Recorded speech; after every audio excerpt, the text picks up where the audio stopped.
मिरज मतदारसंघातील अभ्यासू नेतृत्व मान्य मोहन वनखंडे सर यांचा वाढदिवस विविध मान्यवरांच्या उपस्थितीत थाटात साजरा।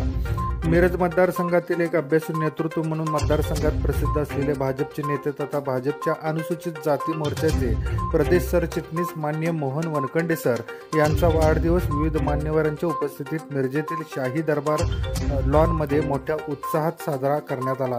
यावेळी विविध मान्यवरांनी त्यांना उदंड आयुष्याच्या शुभेच्छा दिल्या। विविध पक्षातील नेत्यांनी त्यांना भेटून शुभेच्छा दिल्या। यामध्ये सांगली विधानसभा मतदारसंघाचे आमदार सुधीर गाडगेराव, युवा शक्तीचे प्रदेशाध्यक्ष समित कदम, पक्षातील माजी नगरसेवक, सामाजिक कार्यकर्ते आणि विविध संघटनेतील पदाधिकारी तसेच भाजप कार्यकर्ते, पदाधिकारी आणि ग्रामीण भागातून आलेले समर्थक तसेच सरपंच, उपसरपंच, ग्रामपंचायत सदस्य आणि मिरज शहरातील नागरिकांनी यावेळी शुभेच्छा देण्यासाठी मोठी गर्दी केली होती। तर शुभेच्छा स्वीकारून सर्व मान्यवरांना मोहन वनखंडे आणि त्यांच्या परिवारांनी धन्यवाद मानले।